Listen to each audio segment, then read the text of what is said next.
eu vou apresentar um pouquinho sobre algoritmos genéticos para a otimização de posicionamento de torres eólicas, principalmente no posicionamento de torres eólicas offshore, já que essa é uma solução que está bem emergente hoje em dia. Na última COP28, foi discutido, né, de se ter uma meta de triplicar o uso de energias renováveis. Isso significa que essa energia renovável, que é eólica, provavelmente vai estar muito em alta daqui a alguns anos. Hoje, nós temos 3,4 terawatts de potência instalada em energia eólica, e se essa meta se cumprir, né, então em 2030 a gente vai ter cerca de 11 terawatts de potência instalada de energia eólica, o que nesse sentido. Para abordar esse problema, eu vou passar por essa agenda.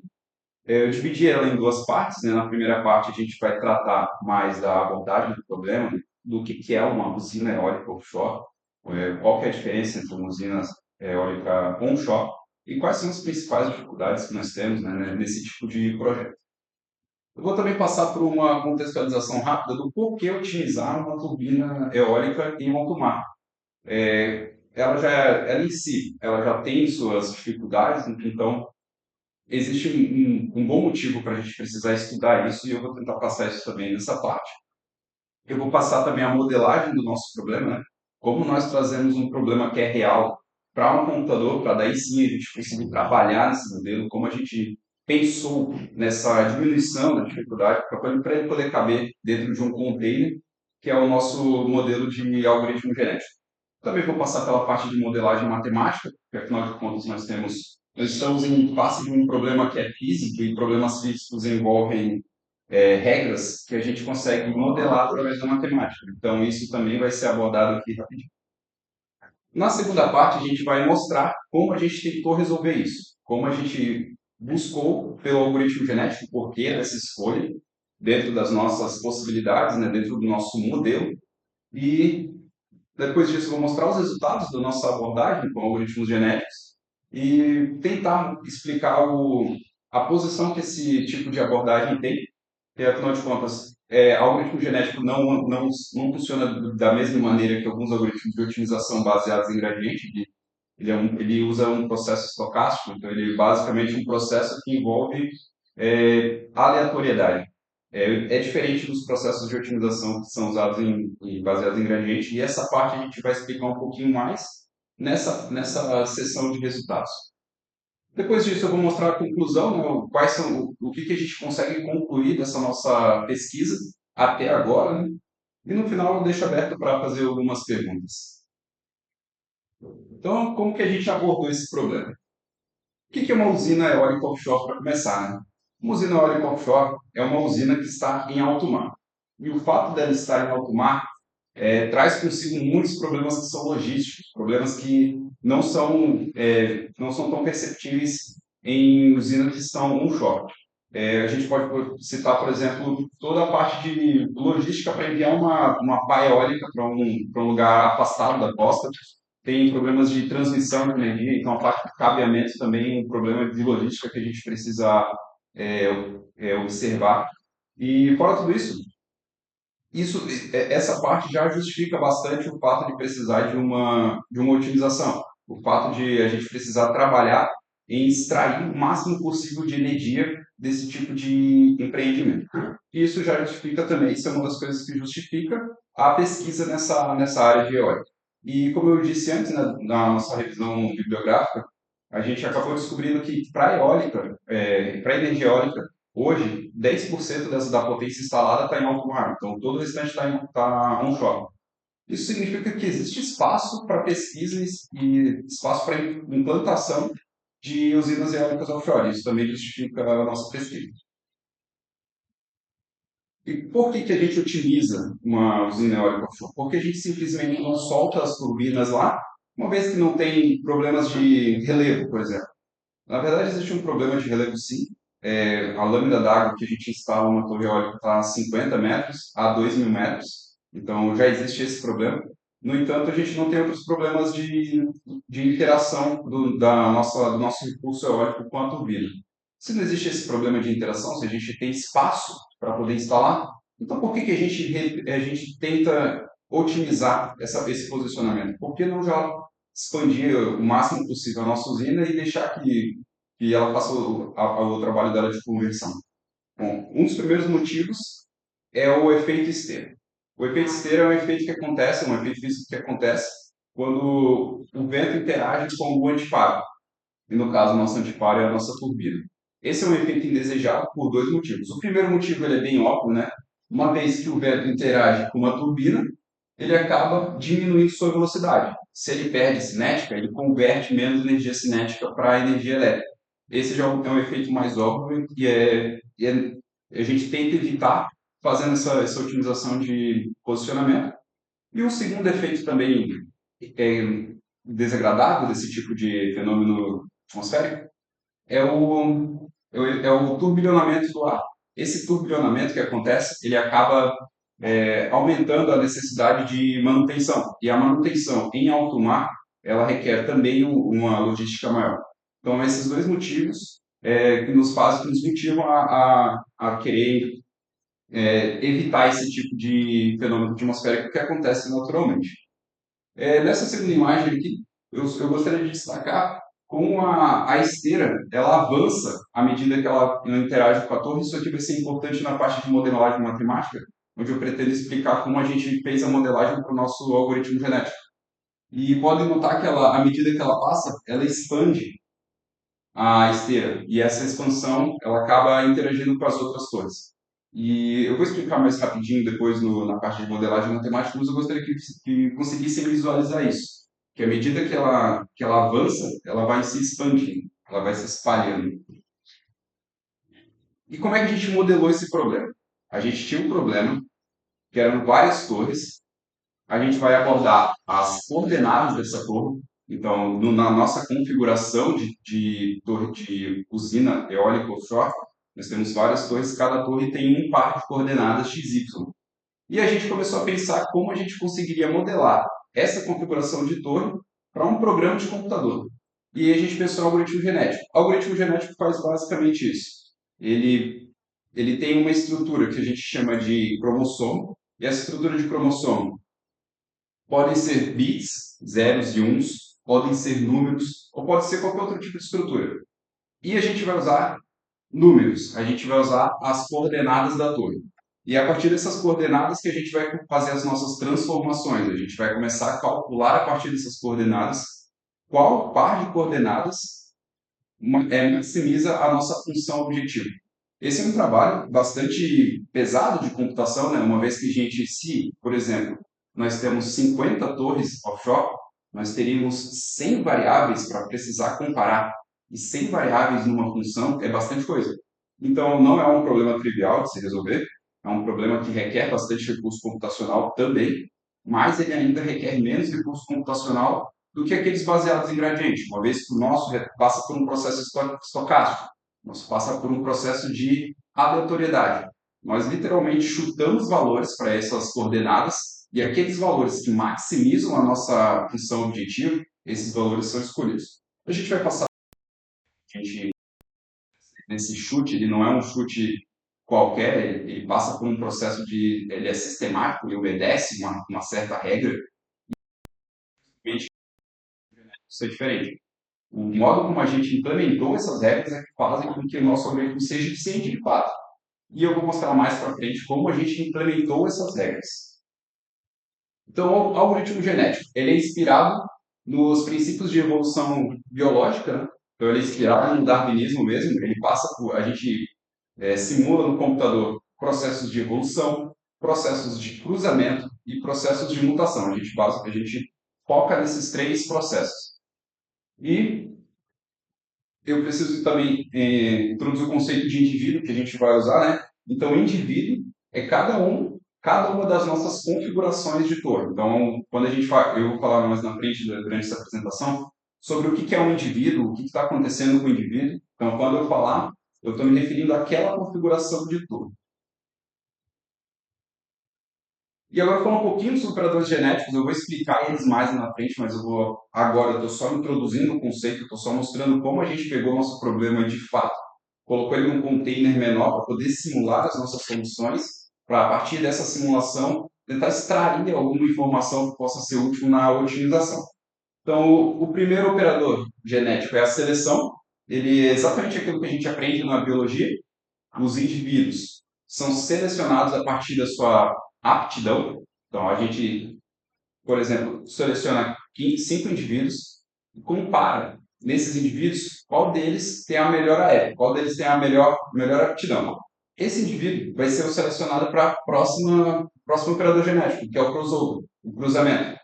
Nós selecionamos vários indivíduos, todos esses indivíduos têm boa aptidão, e a partir desses indivíduos, a gente troca material genético entre eles, ações de genético, estou falando da coordenada da torre, daquela configuração, a gente,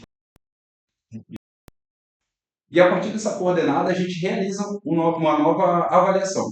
E aí quando a gente avalia de novo, a gente verifica se a AEP aumentou, se a AEP baixou, se a aptidão aumentou, se a aptidão baixou. E é a partir daí que a gente consegue passar essa informação para uma próxima, para os descendentes dessa torre.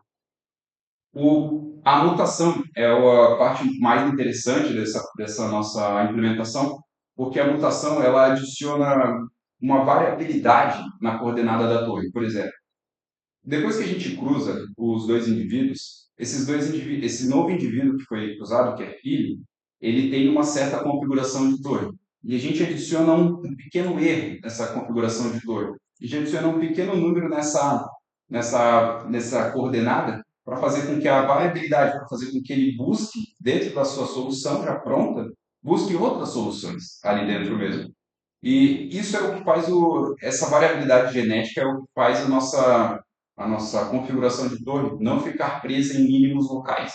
Ela busca nosso algoritmo ele tenta buscar o máximo global daquela configuração de torre, mas esse problema que a gente insere com a mutação faz com que essa solução se afaste do mínimo do ótimo local, para daí sim tentar buscar um ótimo local.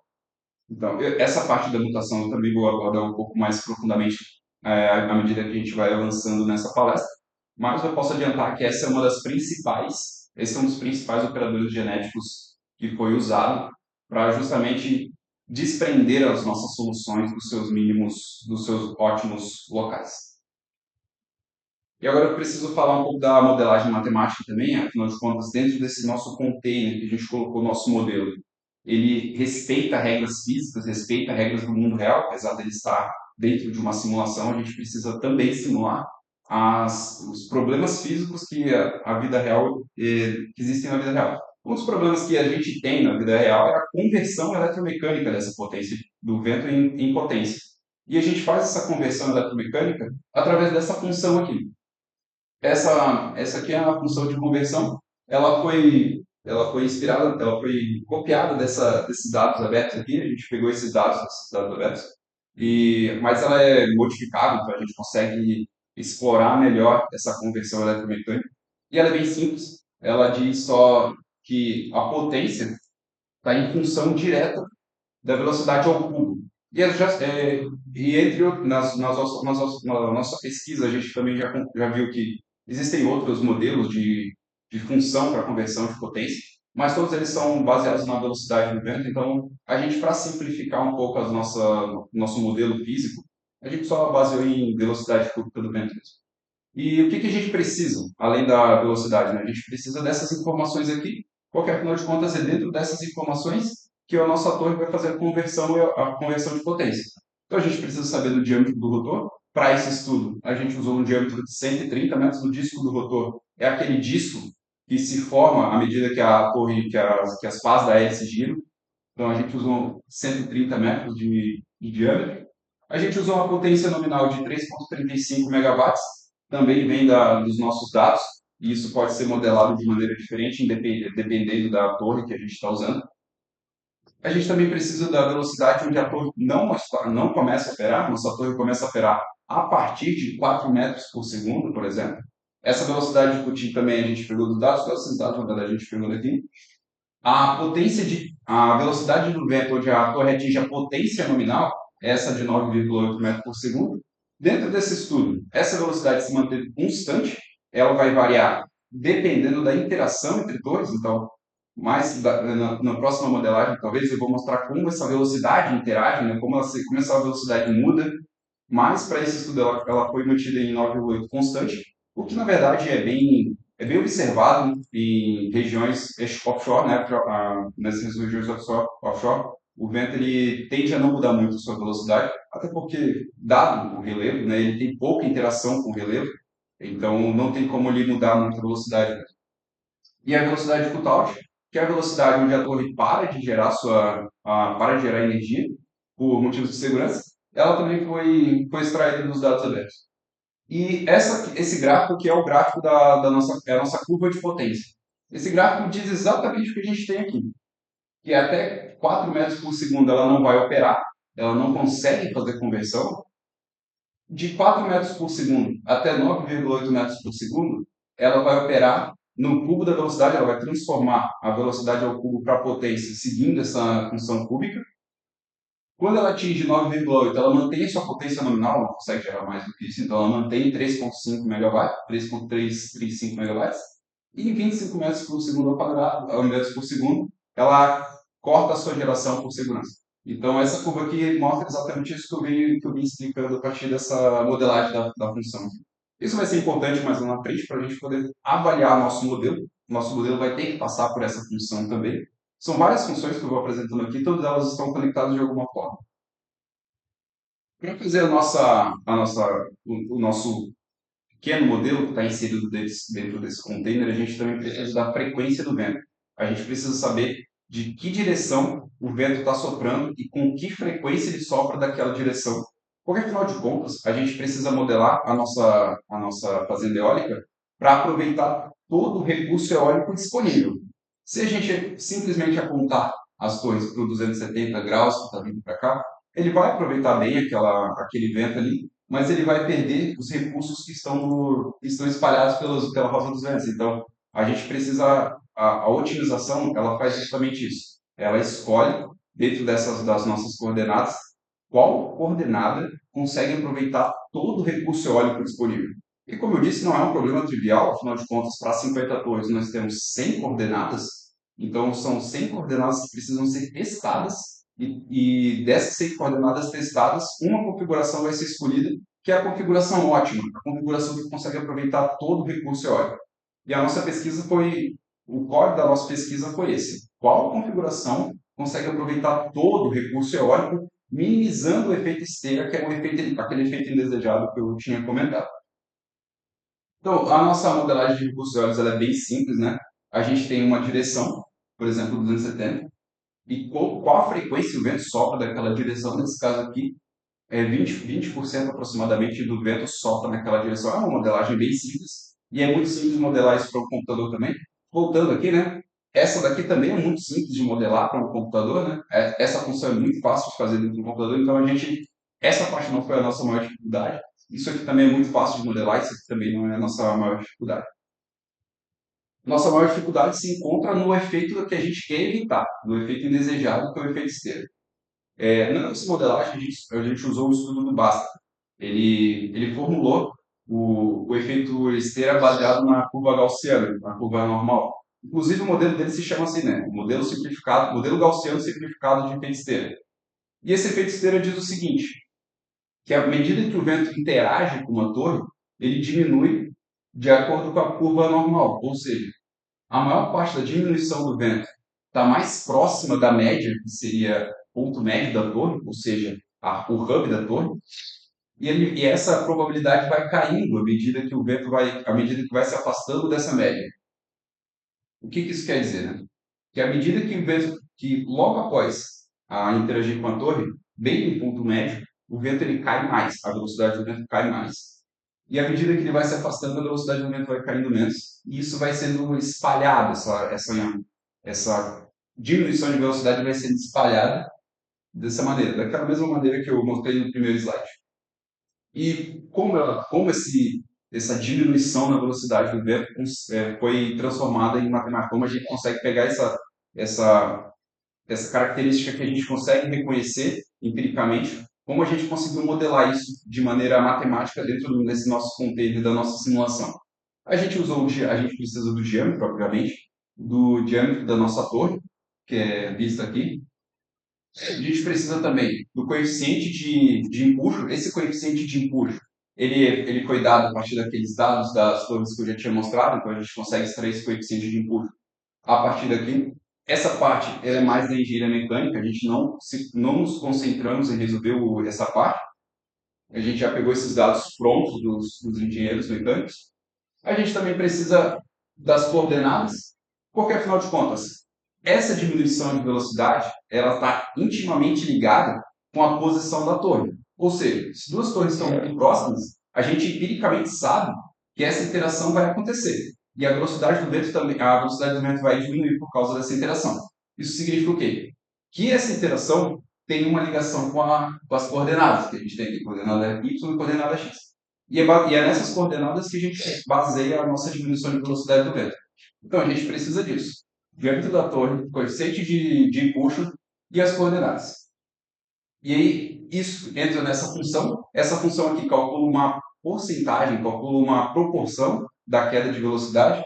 Vocês podem ver que esse delta significa que a velocidade, esse delta, na verdade, é a velocidade sem queda sem interação, né? Ou seja, a velocidade de fluxo livre, ou seja, não teve queda de energia cinética nesse ponto.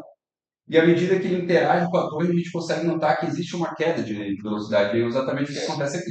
Essa é a queda de velocidade, esse aqui é a velocidade do vento livre. E a partir dessa função aqui, se vocês conseguem lembrar, talvez, essa aqui é a curva gaussiana.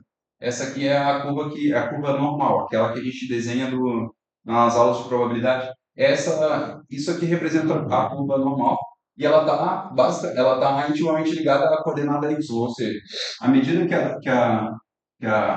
o fluxo de vento ele vai se afastando da torre, ele vai diminuindo a probabilidade naquela região. Ou seja, essa função mostra que a probabilidade de acontecer uma diminuição do vento está mais próxima à média, dado um desvio padrão, e vai diminuindo à medida que o desvio padrão vai sendo adicionado nessa função. Exatamente como a curva gaussiana nos mostra nas aulas de probabilidade. E essa foi a nossa modelagem para efeito esteira. E fazendo um paralelo, essa mesma função ela é utilizada nos algoritmos baseados em gradiente, os algoritmos baseados em derivada. E só que na derivada eles usam logicamente uma equação diferencial. Essa equação diferencial é conhecida como Navier-Stokes e ela trabalha com o gradiente da função em três eixos e tal. A gente não usou isso, a gente usou uma maneira analítica de modelar esse problema. Né?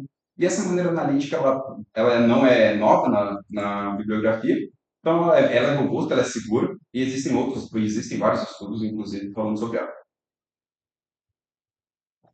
E a formulação do nosso problema de otimização. Agora a gente de fato vai entrar na otimização. Tudo que eu falei até aqui agora, até aqui, foi contextualização, né? Eu estou mostrando qual que era o nosso problema, o que que a gente precisa pensar para poder modelar nosso problema. E agora, de fato, a gente vai entrar na otimização desse problema. O que que a gente quer otimizar? A gente quer otimizar isso aqui. Cada página, aliás, a gente quer otimizar essa função aqui. Essa é a nossa função objetiva. Essa é a função que a gente quer que cresça. Ou seja, usando aquele exemplo de 50 torres, que tem 100 coordenadas. A gente quer saber quais são as 100 coordenadas dessa configuração, desse indivíduo, e joga essa função máximo para cima. É isso que a gente quer saber. E a gente vai precisar, para fazer isso, a gente vai precisar da frequência do vento, aquela mesma frequência que eu tinha mostrado aqui, essa frequência do vento a gente vai precisar saber, a gente vai calcular para cada uma dessas frequências de vento, para cada um desses setores. A gente vai calcular quanto que cada uma daquelas 100 posições, cada uma daquelas 100 coordenadas consegue contribuir para aumentar a nossa era. A gente vai precisar também da potência, e a potência a gente vê por aqui, né? Então essa potência está ligada com a velocidade do vento, que significa que a gente também vai precisar interagir com a nossa equação, a nossa função de diminuição de velocidade do vento. Então, a gente vai precisar da frequência, da potência, e a gente vai fazer em horas por ano, porque eu vou explicar mais no final, mas a gente se baseou num estudo para poder comparar nosso algoritmo com outros algoritmos, e nessa comparação, os autores desse estudo usaram a produção de energia por hora, por ano, então a gente também fez essa conversão para o nosso problema. E esse 10 na 6 aqui só significa que a gente está convertendo de watt para megawatt. Megawatt, hora. E agora a formulação de fato do nosso problema, né? A gente quer maximizar nossa função objetiva, nossa função objetiva é essa. A E significa a produção anual de energia. A gente quer maximizar essa nossa função, dado duas coordenadas, essas duas coordenadas vão entrar aqui. Então, dadas essas duas coordenadas, e quais são as restrições? As restrições são: cada turbina deve ficar a pelo menos 2 diâmetros de distância uma das outras, então ela tem que ficar a pelo menos 260 metros uma das outras, na nossa formulação, né? Como eu disse, a gente está usando essa formulação de diâmetro, então a gente precisa manter 260. E a segunda restrição é que ela não pode fugir de uma certa região. Então, nesse estudo foi usado uma região circular, mas pode ser modelado qualquer tipo de região. Então, esse é o nosso problema. Isso é o que a gente precisa resolver. Quais são as 100 variáveis possíveis para uma configuração que maximiza essa função, restrita por essas duas restrições, e que respeita essa formulação de diminuição de velocidade, respeita essa configuração de recurso eólico e respeita essa conversão de potência. Como eu mostrei aqui, agora esse final eu usei para conectar todas essas funções que eu venho falando, e ela é conectada desse jeito, nessa função. E sim, como a gente passa por um processo de aleatoriedade, nós estamos chutando valores, é natural que alguns valores fujam das restrições. E a gente precisa tratar essas fugas de restrição. Como é que a gente fez para tratar essas fugas de restrição? Se a gente colocar muito a mão no nosso algoritmo, ele deixa de ser um algoritmo de inteligência artificial. Ele passa a ser um algoritmo normal, um algoritmo determinístico. Então, para a gente não colocar muito a mão, apesar de que a gente vai sim interagir um pouco com o nosso algoritmo, mas para manter a nossa inteligência aprendendo sozinha o que ela precisa fazer, a gente não mexeu nas coordenadas, então as coordenadas vão passar por esse processo aleatório. E esse processo aleatório vai gerar coordenadas, vai gerar valores que a gente são indesejáveis para o nosso problema. Só que a gente não limitou a nossa inteligência a usar esses valores, a gente simplesmente colocou uma penalidade. Ou seja, o nosso algoritmo produz soluções que a gente não usa, só que à medida que ele produz essas soluções, nós penalizamos o nosso algoritmo para fazer com que essa configuração que ele produziu não seja selecionada naquele operador genético que eu falei no início, para que ela não seja selecionada. À medida que, se ela não for selecionada para o cruzamento, que é o próximo operador genético, essa solução ela não vai ser propagada para a próxima, para a prole, para próximo dos descendentes dessa configuração que é indesejável. Então, essa foi a solução que a gente conseguiu encontrar. Esse foi um problema que a gente enfrentou e essa foi uma forma de contornar esse problema. Também é muito fácil de simular, de programar esse tipo de restrição. Então, eu só queria mostrar mesmo como a gente lidou com esse problema e outros problemas também que a gente vai encontrar mais na frente. Eu vou dar uma explicada como nós lidamos com eles. E agora vem a parte da nossa solução. Como eu falei, a gente já tem o nosso problema. A gente já sabe qual é o nosso problema. A gente precisa maximizar uma função, dado 100 coordenadas, dado 100 variáveis, e essa solução precisa respeitar duas restrições, ou seja, não é um problema trivial. E aí, como a gente tentou resolver isso, né? Agora eu vou explicar como a gente tentou resolver isso como a gente de fato resolveu isso usando o algoritmo genético. Como funciona o nosso algoritmo genético? Aqui a gente tem uma configuração inicial, essa configuração inicial não está otimizada, mas vocês podem ver, todas as torres estão bem espalhadas, uma coisa que eu tinha comentado no início, né? Por que simplesmente não espalhar essas torres dentro da nossa região de otimização e deixar que ela faça o trabalho dela? Mas essa é uma configuração que não está otimizada e a avaliação dela não é boa. Então, apesar dela estar toda espalhada e a interação entre elas ser o mínimo possível, essa é uma configuração que não gera a melhor produção anual de energia. Ou seja, simplesmente, empiricamente, a gente acha que funciona, mas simplesmente espalhar nossas torres não resolve o problema. O problema ele precisa ser melhor trabalhado. E o algoritmo começa assim. O algoritmo começa recebendo esse tipo de configuração de torre que não está otimizado, ele não é ótimo, gera uma população dessas torres, por exemplo, 100 indivíduos, né, 100 soluções dessas que são geradas, cada um desses 100 indivíduos vai ser avaliado. Cada indivíduo é avaliado e é calculada a sua aptidão. A aptidão é isso, é o valor que a função de geração de energia atinge. Ou seja, a gente calcula Na nossa função, aquela que eu tinha apresentado, a gente calcula a partir dessa configuração, a partir de cada coordenada x, y. Aqui nesse caso tem 32 coordenadas, tem 32 valores de x e y que a gente precisa modificar na nossa função. Ele faz esse cálculo e retorna o valor. Esse cálculo se chama fitness, se chama aptidão. E ele vai ser importante mais para frente também, esse conceito de fitness.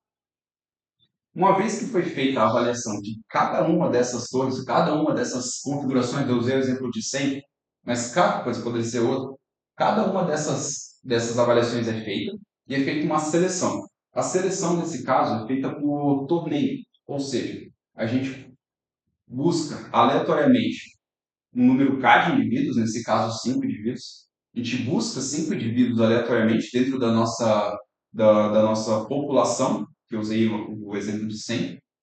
Pega esses 5 indivíduos, calcula e compara qual deles tem a maior, qual deles tem a maior produção de energia baseado naquelas regras que nós tivemos. Um deles vai ter a maior produção de energia, e esse um que tiver a maior produção de energia é o que vai ganhar o torneio. Ele vai ser selecionado. Esse é o nosso primeiro operador genético. Falando em algoritmo, esse algoritmo também é fácil de implementar, ou seja, a gente pega uma lista que tem 100 valores, busca 5 desses valores e calcula qual é o maior valor. Isso é bem fácil de implementar também dentro desse nosso container onde a gente modelou o nosso problema. Quando ele é selecionado, essa operação vai acontecer até que se tenha um certo número de indivíduos selecionados. Todos esses indivíduos selecionados têm a sua maior produção anual de energia, que é o que a gente quer maximizar, que a gente quer otimizar. Após eles serem selecionados, eles vão ser cruzados, ou seja, as informações de configuração de torre, o que vai ser cruzado na verdade? O material genético do nosso indivíduo são aquelas coordenadas, aqueles pares de coordenadas. Esses pares de coordenadas, cada par de coordenada é um gene. E é isso que vai ser intercambiado em nossas soluções. A gente vai pegar o gene, que é aquela configuração de coordenadas, vai trocar parte dessa configuração de coordenadas com outra solução que foi a campeã daquele processo de seleção. Ou seja, a gente vai pegar todos os campeões desse processo de seleção e vai trocar informações entre eles. Depois da gente fazer essa troca de informações e gerar um novo indivíduo, esse novo indivíduo vai passar por um processo de variabilidade da sua coordenada. Ou seja, esse novo indivíduo tem uma certa coordenada que ele herdou dos pais, tem uma certa configuração de coordenadas herdada dos pais, e essa configuração de coordenadas vai passar por um processo que se chama mutação. Esse operador genético é aquele que adiciona uma variabilidade dentro das coordenadas do nosso filho. Ou seja, dado o seu material genético, um ou outro gene vai ser escolhido dentro desse material genético para ser mutado, para ser diferenciado. Um valor vai ser somado ali. Esse valor é aleatório, no entanto, ele é sistemático. Ele também passa por um processo que é controlado. E a gente vai mostrar mais para frente como a gente controlou esse processo, como a gente selecionou qual valor a gente soma dentro de uma coordenada para fazer com que ela mude, fazer com que ela saia do seu ótimo local para, de fato, buscar um ótimo global. No processo de mutação, ele também passa por uma aleatoriedade, a gente não muta todos os nossos indivíduos, a gente não muta todos os nossos filhos, a gente vai escolher entre alguns filhos dessa nova população quais serão mutados, e aí isso é explicado aqui, né? Depois que ele passa por esse processo de mutação, ele vai gerar mutantes, né? Vai gerar configurações de torre mutantes, configurações de torres que não tiveram mudança nenhuma. E depois de fazer isso, ele vai novamente ser calculado a sua geração anual de energia e o processo vai se repetir.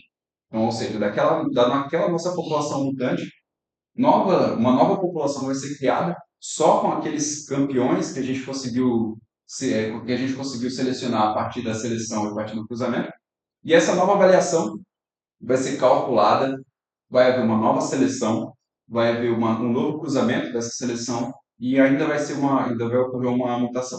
Ou seja, a cada geração, a gente está aumentando a quantidade de vezes que um campeão vai aparecer numa prole. E é exatamente isso que o algoritmo genético se baseia. Ele pega o melhor, o mais apto, pega os dois melhores mais aptos, os dois pais mais aptos, cruzam ele, gera uma prole mais apta, que vai ser cruzada novamente, e à medida que ele vai avançando, ela vai aumentando a nossa função objetiva, que é o que a gente quer de fato fazer. E como a gente adiciona essa variabilidade na nossa operador genético de mutação? A gente precisa selecionar um valor para ela. Né? A gente tem a nossa coordenada, por exemplo, x, que é um valor, por exemplo, 100. Aqui dá para ver, por exemplo, esse valor aqui, x igual a 100 e y igual a 0.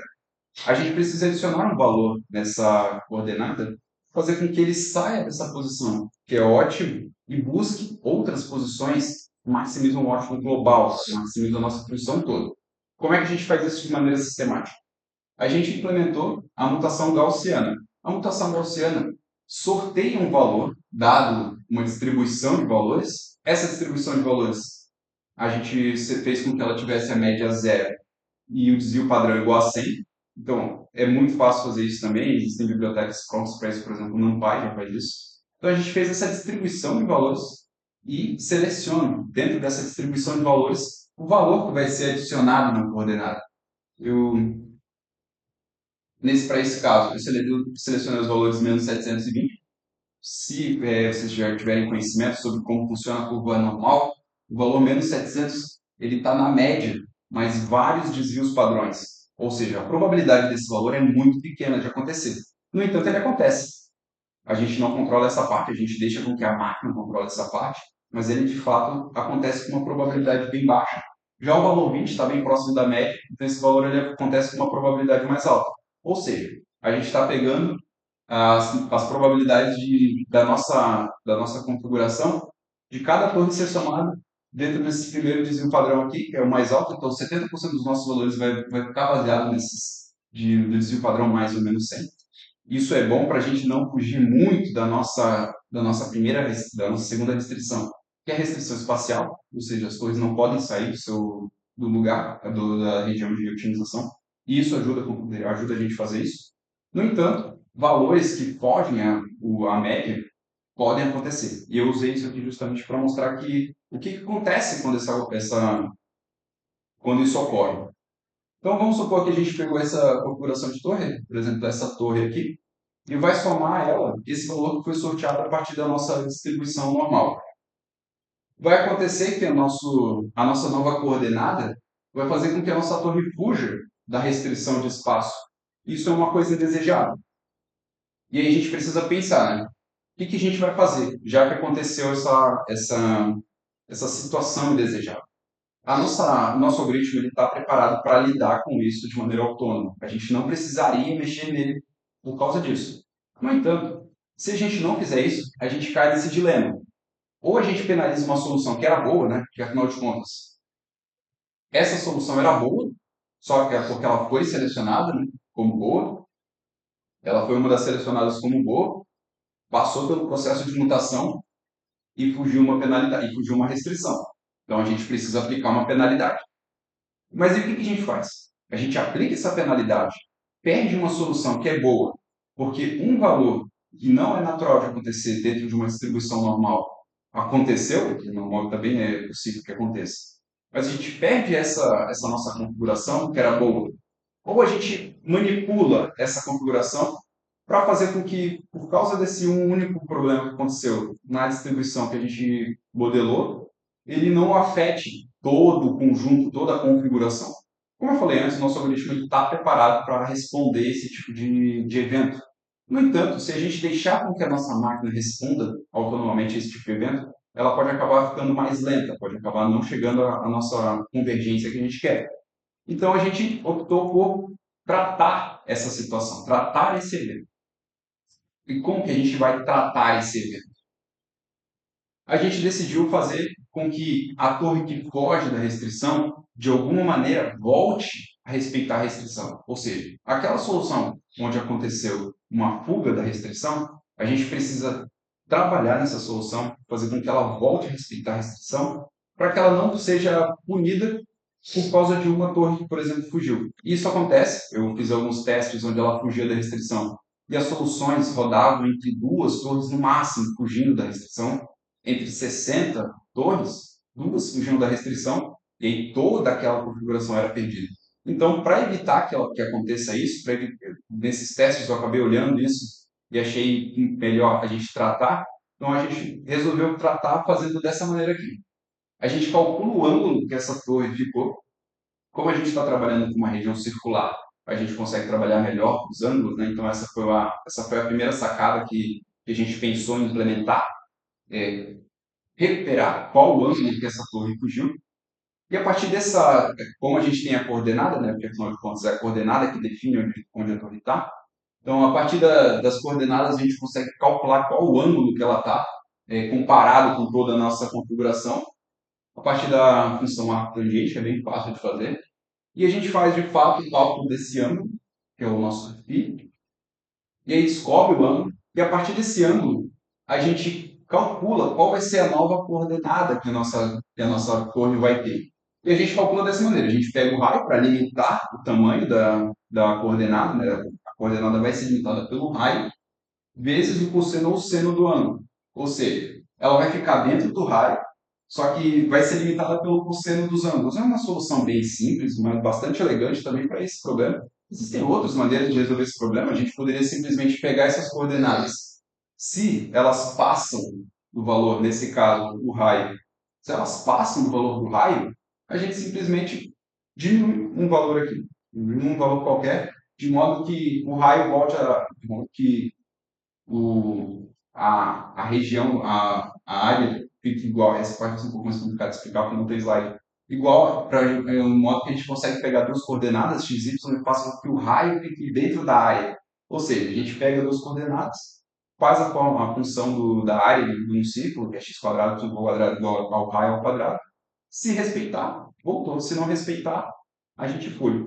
Mas essa é uma das formas, mas a gente resolveu fazer dessa forma, uma forma bastante elegante, bastante simples também de implementar, concordo. Fazendo isso, a nossa coordenada ela vai ficar limitada ao raio, só que o ângulo, se vocês puderem perceber, ele foi rebatido. A nossa torre, ela estava tava no terceiro quadrante, né? 2 no negativo, estava no terceiro quadrante, foi rebatida para o primeiro quadrante. Nossa torre veio para cá. Isso é normal de acontecer, afinal de contas, a função do arco tangente está limitada entre menos π sobre 2 e mais π sobre 2, ou seja, ela está nessa região dos quadrantes. Mas isso também foi bom para manter a variabilidade. A gente poderia tratar isso também, em vez de pegar essa torre e rebater para o próximo quadrante, a gente poderia pegar essa torre e manter no próximo quadrante. É fácil fazer isso. É só saber o quadrante que está. Mas rebater ela para o próximo quadrante aumentou a variabilidade também da nossa torre, ou seja, aumentou a nossa busca dentro do ótimo local, que é o que a gente quer. Então a gente manteve, e mais lá na frente isso se refletiu nos nossos resultados também, então foi bom ter mantido essa decisão. Mas era dessa maneira, eu só queria explicar como a gente faz para tratar essa situação que ocorre, esse evento que ocorre, e a gente resolveu tratar com essa mutação gaussiana que a gente implementou no código. E esse aqui é o resumo do nosso algoritmo, né? Esse é o resumo da solução. Eu passei como a solução funciona passo a passo, e esse aqui é o resumo da solução. A gente começa criando uma população, essa população vai ser avaliada, ou seja, vai ser calculado qual a geração anual de energia de cada uma dessas soluções. A gente teve como ajuda um simulador, esse simulador veio do estudo que a gente estava comparando os nossos resultados, ou seja, o nosso estudo ele não foi baseado no nosso conhecimento empírico, ele foi comparado com várias outras soluções, inclusive soluções baseadas em gradiente e soluções baseadas são livres de gradiente, né? E a gente vai passar isso na sessão de resultados. Então, esse simulador nos ajudou a fazer esse cálculo. Depois que a gente faz a nossa avaliação, a gente passa pela seleção. A gente seleciona quais esse seleção que eu expliquei um pouco antes. A gente seleciona quais dessas soluções teve as melhores gerações de energia. Depois disso, a gente passa pelo cruzamento, a gente cruza essas melhores soluções de gerações de energia, passa pela mutação, esses operadores eu já tinha explicado antes, então o algoritmo faz exatamente esse fluxo, passa pela mutação, reinsere, ou seja, cria uma nova população, e essa nova população passa novamente pela avaliação. E repete esse processo até que um critério de parada seja atingido. Uma vez atingido, a gente retorna aquele indivíduo que teve a melhor aptidão. E esse indivíduo ele é retornado em valores de coordenadas. E aqui aqui eu estou mostrando como o algoritmo funciona à medida que ele vai avançando nas gerações. Aqui a gente usou 100 gerações E eu vou esperar voltar a animação para mostrar como no início do algoritmo ele busca mais as soluções e à medida que ele vai avançando no algoritmo, ele vai diminuindo essa busca. No início ele começa a buscar em vários campos, ou seja, ele tem uma variabilidade muito maior, mas à medida que ele vai avançando nas gerações, ele vai encontrando posições, que são seus ótimos locais, e vai se estabilizando nessas posições. Nosso algoritmo faz exatamente isso.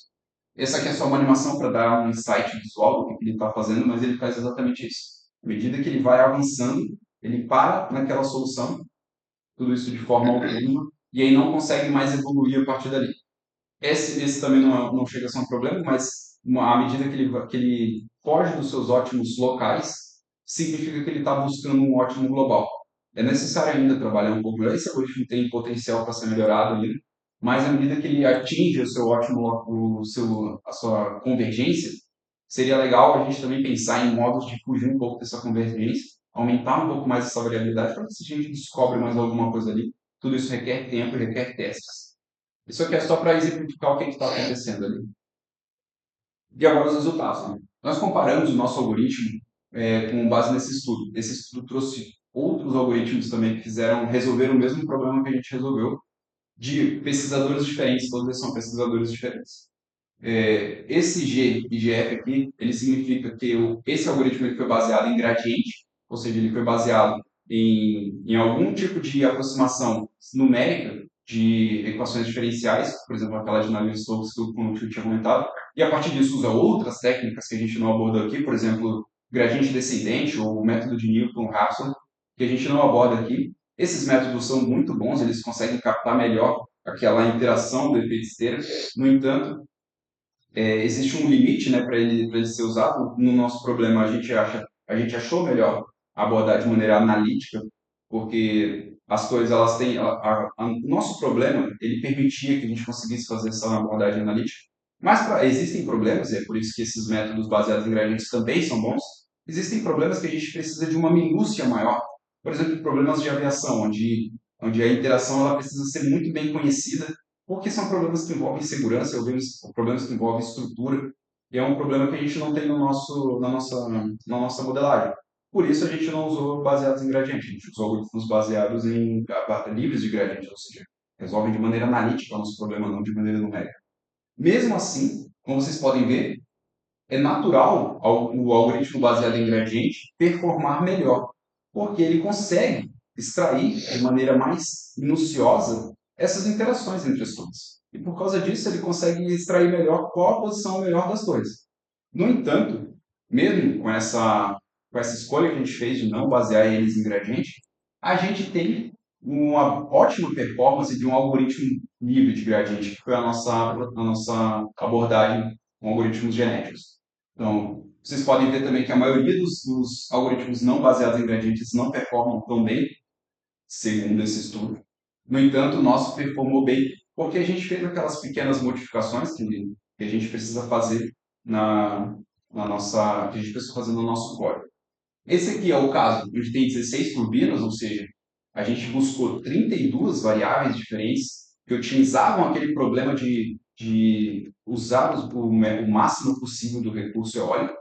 Então, nesse caso, tinha 32 variáveis. Mas a gente também performou muito bem no que tinha 72 variáveis, ou seja, 36 turbinas. A gente também pegou um segundo colocado ali. Isso também mostra como o nosso algoritmo ele responde bem à escala do problema, ou seja, quando a gente tinha um problema pequeno, ele já respondia bem, mas à medida que a gente aumentou a dificuldade do problema, ele também começou a responder bem. E no 64, a gente continua sendo o melhor livre de gradiente. Claro, aí os baseados em gradiente, eles performaram um pouco melhor também, mas vocês podem ver que para o terceiro colocado falta pouca coisa, falta cerca de 900 kWh de energia. Então falta pouca coisa para a gente alcançar também esse terceiro colocado. Significa que o nosso algoritmo ele funciona bem. Ou seja, o nosso algoritmo é simples de implementar, ele funciona com menos recurso computacional e entrega bons resultados, como podem ser vistos aqui. No entanto, o nosso algoritmo não faz mágica. Existe uma frase que diz que não existe almoço grátis. E, de fato, esse caso aconteceu aqui. Apesar da gente usar pouco recurso computacional, apesar do nosso algoritmo ser simples de implementar, apesar que a gente usou as mesmas regras que foram usadas por outros pesquisadores e mesmo assim a gente performou bem, o nosso algoritmo não fez tudo sozinho. Como a gente não entregou recurso computacional e por isso a gente não usou algoritmos baseados em gradientes, houve todo um estudo para fazer inicialização de parâmetros do nosso algoritmo. E essa inicialização dos parâmetros a gente passou por isso aqui. Então, houve todo um estudo de ciência de dados para descobrir como essas informações elas se interrelacionavam e, como vocês podem ver, mudar os parâmetros de inicialização do nosso modelo mudava a forma como ele chegava na convergência, e nesse caso ele nem chegou numa convergência que de fato fosse aproveitada. Inclusive algumas configurações, dependendo da nossa iniciação, ficaram piores, ou seja, a gente pegou uma região, pegou uma configuração para otimizar e ela ficou pior do que quando não estava otimizada. Ou seja, inicializar bem os parâmetros faz com que o nosso algoritmo mude o seu comportamento. E, de fato, a gente muda o comportamento porque esses parâmetros eles são a forma como a gente está dizendo para a nossa máquina pensar, para a nossa máquina aprender. Por exemplo, se eu disser que a mutação que ela precisa ser mais agressiva, por exemplo,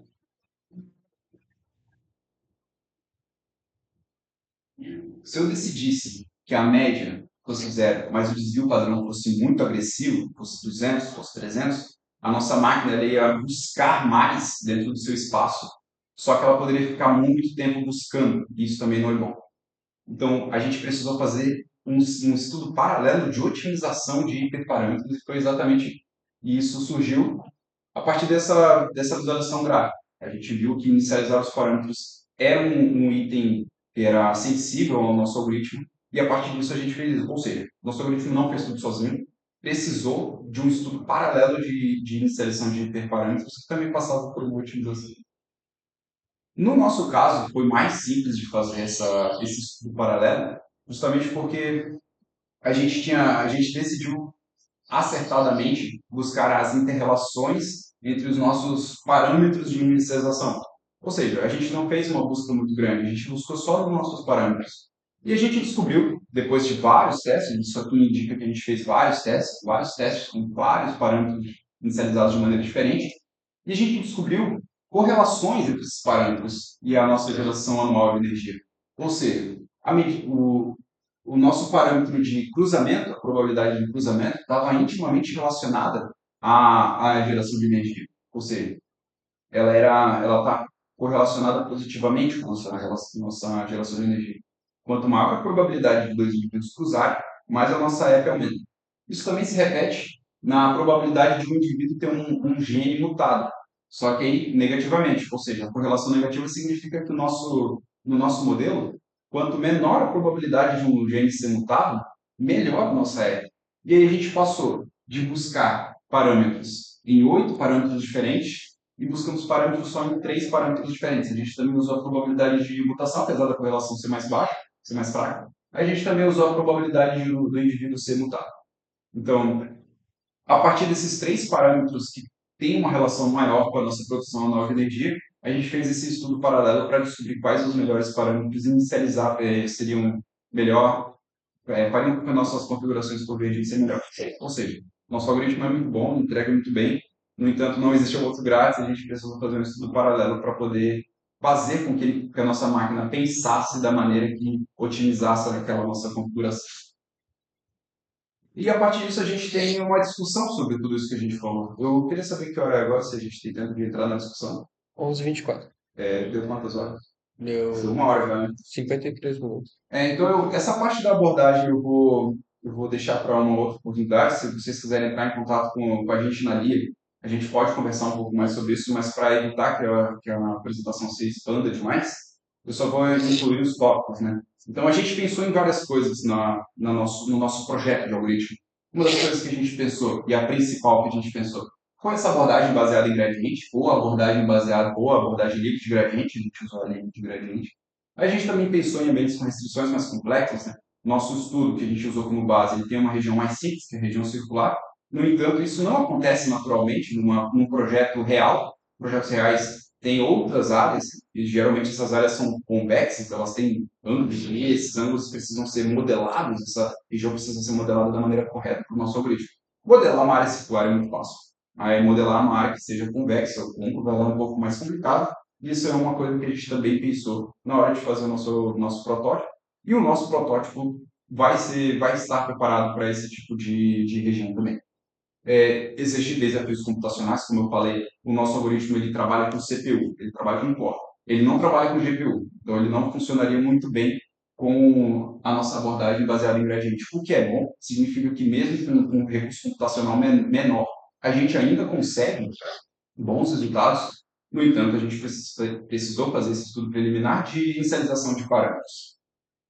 A aplicabilidade prática dele, esse protótipo, ele vai se tornar um framework um dia, e a partir desse framework a gente consegue consegue construir uma ferramenta de auxílio ao projeto, né? Uma ferramenta que nos ajude a fazer a fazer um projeto que seja viável, que é o que é necessário para qualquer projeto de engenharia, principalmente nesses projetos de engenharia que são mais complicados, como offshore, e uma logística mais complicada. A integração com a rede, a gente também vai trabalhar nesse nosso framework, como a gente vai integrar nossa solução com a rede, ela ainda não está integrada, mas a gente vai fazer estudo de cabeamento e estudo de integração com o sistema integrado. E a escalabilidade das variáveis do projeto, nós trabalhamos com 64 torres, ou seja, 128 variáveis ali, mas isso pode aumentar e a gente precisa trabalhar como a gente modela esse aumento, como a gente consegue fazer com que, mesmo aumentando essa quantidade de torres, a gente consiga performar bem como a gente vem performando, ou se existe um limite. A partir desse ponto aqui, não dá mais para usar algoritmos estocásticos, algoritmos baseados em variabilidade, a gente precisa usar algoritmos baseados em gradiente. A gente também está pensando nessa questão. Essas aqui são as referências, eu vou deixar junto com o link no YouTube para serem conferidas, para caso alguém queira conferir as referências.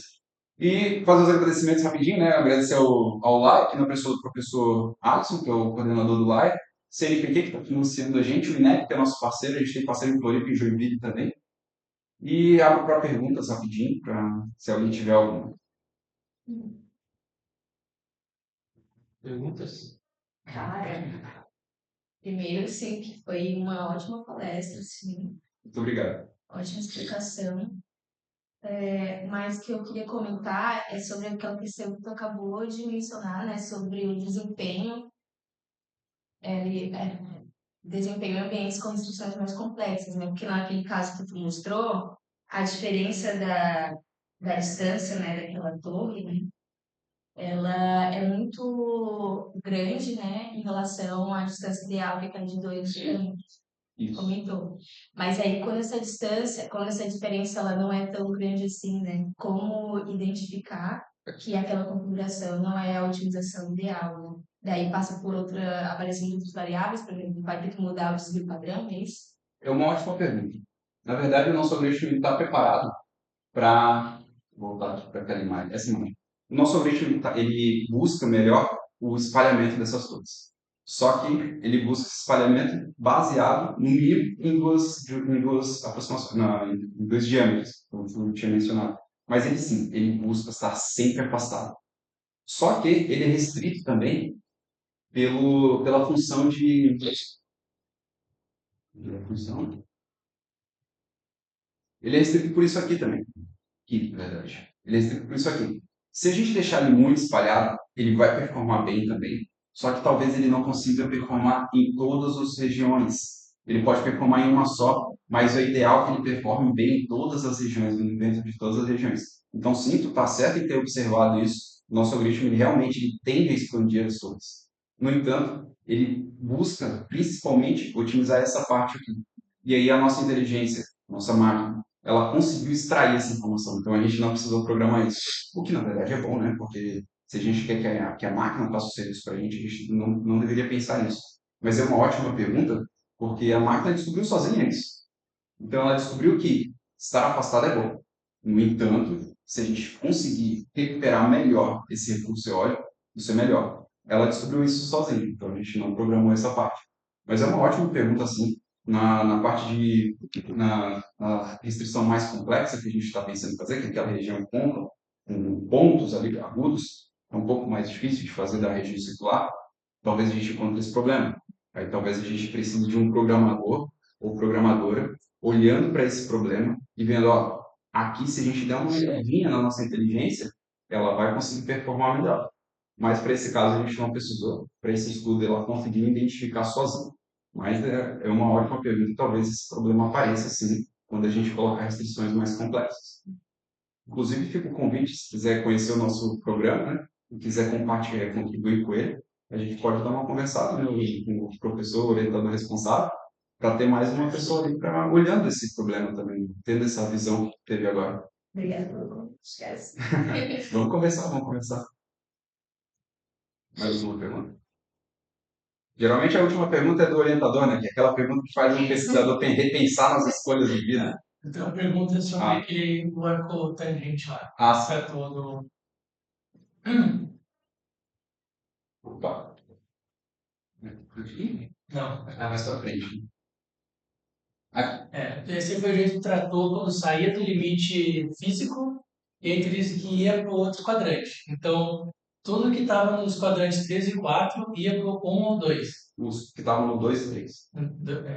É o sentido anti-horário. Isso. Tá, Só então, 2 e 2 3. e 3. E ia para o 1 ou 4. Isso. O 4 iria rebater com o 1, do 3 rebater com o 1. E se estivesse no 1 ou no 4, continuava entre o 1 e o 4.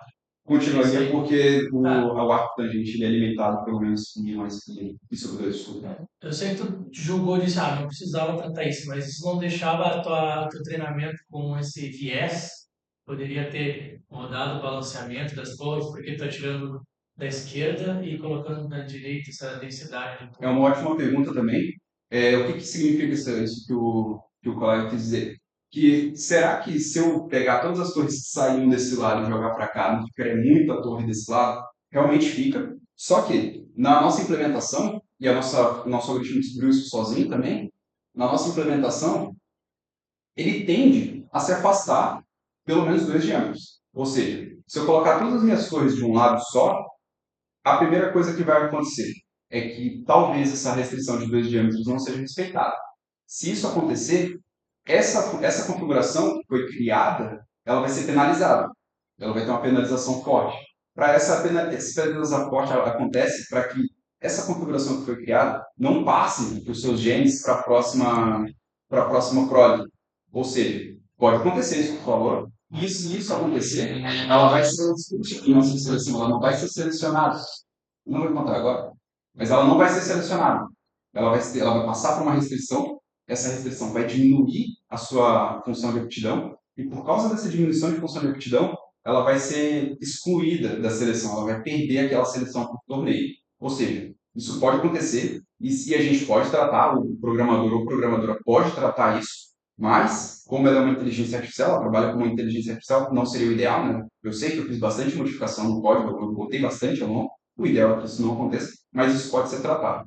Na nossa implementação, ela descobriu sozinha esse padrão. Ela descobriu que, mesmo indo todas elas para um lado só, ela ainda conseguia entender que aquilo não era ótimo e ela precisava adicionar mais variável, ela precisava adicionar mais variabilidade, ela precisava mudar mais. Mas mesmo assim, inclusive, um dos testes que eu fiz, esse teste ele não foi escrito, ele não foi reportado, mas um dos testes que eu fiz, eu inicializei o programa com todas as torres no mesmo ponto. Coloquei todas as torres. Virtualmente isso é possível de fazer, né? Eu só coloquei todas as coordenadas como sendo zero. Virtualmente isso é possível de fazer. Então, eu iniciei o meu algoritmo com todas as coordenadas, com todas as torres aqui em cima. Ou seja, essa densidade que tu comentou agora, de ficar de um lado só, eu iniciei ela no máximo possível. Eu iniciei ela todas as torres uma em cima da outra, virtualmente falando. E o nosso algoritmo performou. O nosso algoritmo descobriu que essa não é uma forma ótima de configurar nosso parque eólico. Ele consegue fazer isso sozinho também, baseado naqueles operadores genéticos de seleção, cruzamento e mutação. Então, sim, isso que tu falou agora pode acontecer de todas as torres irem para o mesmo lugar e ficarem concentradas ali. No entanto, o nosso algoritmo está preparado para tratar esse evento também. Eu tratei um dos eventos só, né? O único evento que eu tratei foi esse, que eu não deveria ter tratado, poderia ter deixado ele como está. Só que como ele era muito pequeno dentro de todo o nosso problema, e como ele era muito fácil de fazer, então a gente também pensou nisso também, como ele era muito fácil de resolver, então a gente Então eu coloquei a mão no algoritmo e fiz isso. Mas ele também performaria bem, mesmo se eu não tivesse feito isso. Ele performaria da mesma maneira, só que ele ia demorar um pouco mais para convergir, pouca coisa mais para convergir. E esse ganho de tempo, como ele foi feito no código, essa otimização de código foi feita por software, então era algo legal, era uma solução bacana de se fazer. A gente poderia otimizar o nosso código, a gente poderia fazer ele performar melhor de várias maneiras. Só que a gente precisou de uma função matemática pequena para fazer ele melhorar. Então, isso aí, esse foi o ponto da tomada de decisão. A gente precisou de uma pequena modificação matemática ali para fazer com que o nosso algoritmo performasse um pouquinho melhor. Mas eu não precisaria ter feito. Nosso algoritmo estava preparado para fazer isso sim. Pode acontecer, inclusive, eu fiz um teste onde isso aconteceu e o nosso algoritmo também performou bem. Demorou um pouco mais, mas performou bem também. Mas pode acontecer isso. E existem outras maneiras de tratar isso, né? Eu sei onde a torre está. Eu sei qual quadrante que a torre está. E eu posso fazer um if muito fácil disso também. Se as duas coordenadas são negativas, aliás, se a coordenada x e a coordenada y é negativa, eu sei onde a torre, qual quadrante a torre está. Se a coordenada é positiva em x e negativa em y, eu sei qual a quadrante que ele está. Eu posso tratar isso também. Mas aí o nosso algoritmo já performou bem. E eu já tinha colocado a mão. Então eu já não precisava mais fazer isso. Então aí eu acabei deixando só isso. Mas eu poderia sim. Poderia ter colocado ela no mesmo quadrante, só fazendo um if aqui. Daria para fazer assim. Só que eu já tinha mexido demais no algoritmo, achei melhor não mexer tanto. Porque ele é de inteligência artificial. Ele tem que trabalhar para nós. Não a gente trabalha para ele. Lembrando que uma porção pequena, né, da população é mutada e ainda dessa porção pequena que é mutada, pouquíssimos casos, né, poucos casos geram essa situação de código de restrição. Né? A gente não limita a mutação a restrito por isso, mas quando gera, né, esse tipo de situação de corrige, mas são poucos casos. Eu não conhecia muito, né? É o que falou que é o máximo que você foi sair no lugar. Exatamente. Mais perguntas? Acho das minhas. Guilherme, quer ser enviado? Legal, muito boa apresentação, muito fato, né? Bem apresentado. Eu só queria fazer uns comentários, né?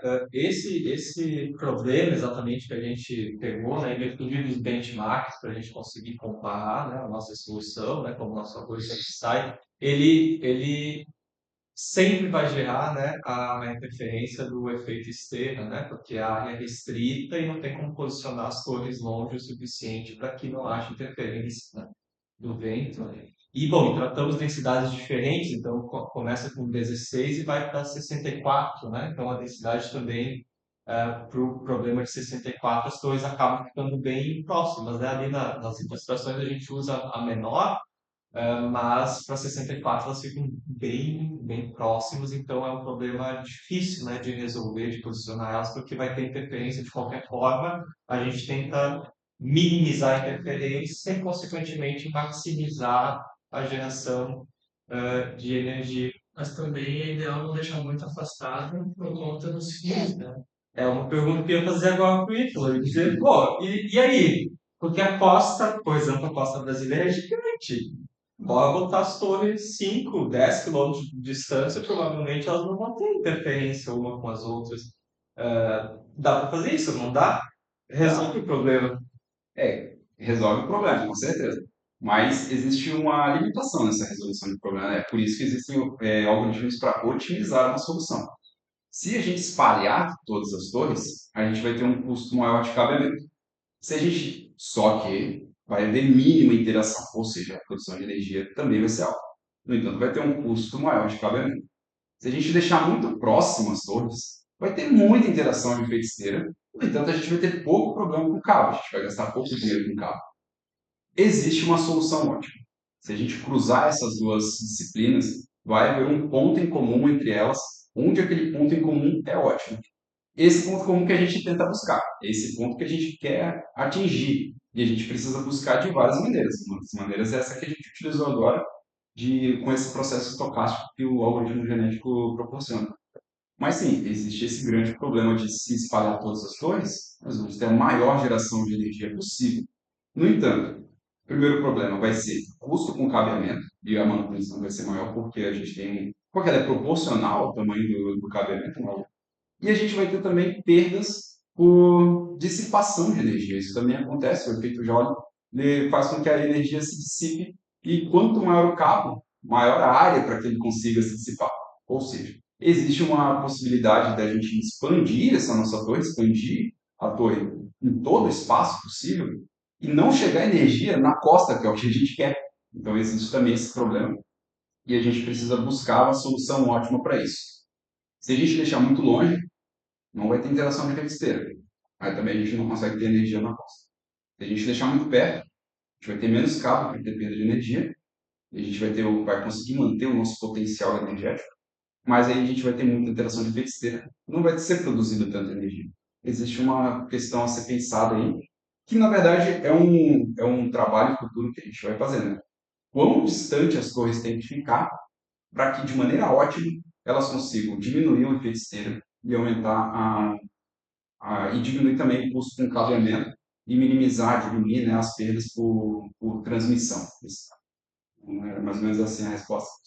É isso mesmo, né? São várias variáveis, porque a implantação de fazendas eólicas offshore são muito caras. Fazer muito caro mesmo, assim, é um absurdo, né? De valor. Então é uma questão de custo-benefício, né? De viabilidade a longo prazo, né? Enquanto a gente consegue extrair em relação ao custo de fazer essa implantação e o cabeamento é um custo bem alto, porque não é um cabo igual esse que a gente usa, né, nas residências, né, são cabos caríssimos, então cada metro inclui um preço muito expressivo, né, no projeto. E tem a perca também, né, causada pelo comprimento do cabeamento, né, então é outra variável que precisa ser considerada. Então o ponto assim, é sempre na menor área possível, ou seja, deixar as torres o mais próximas possíveis, que a gente não tenha perca, né, por efeito esteira, né, pela interferência, né, que acontece delas em relação ao vento. Bom, é um problema difícil de ser tratado, né, a gente está abordando com algoritmos genéticos no momento, né, para incluir outras variáveis, mas tem um caminho bem interessante pela frente, né, em termos de desafios para a gente modelar computacionalmente e fazer essas simulações, porque o objetivo do trabalho é exatamente isso, né? É verificar, bom, legal, vamos fazer implantação de uma rede, uma fazenda offshore, como que a gente otimiza isso, né, a nível de projeto, né, antes de fazer a implantação dela, para de fato fazer essa extração otimizada de energia em relação também ao custo, né, minimizando o custo possível. O problema é bem difícil. O Heitor está aí com um desafio bem grande aí para tratar durante É um desafio grande, mas muito importante, né, do ponto de vista da sustentabilidade, né, tem várias questões bem importantes né, nesse projeto. É um projeto muito legal mesmo. o desafio é grande, mas o retorno também para a sociedade também é grande. É algo que ainda dá prazer de resolver. E eu tenho ajuda, né? Não estou no laboratório sozinho, né? O professor Alisson é um orientador muito bom, o professor Leno é um orientador muito bom. Esse problema ele foi dividido entre pessoas, tanto em Floripa quanto em Joinville, como eu tinha mostrado. Então, a gente não está trabalhando sozinho, né? Existem outras pessoas também ajudando a resolver esse problema. Isso aí. Vamos lá, vamos para frente. Então é isso. Obrigado a todos que ficaram até aqui. Obrigado também, Carlos, por tentar assistir.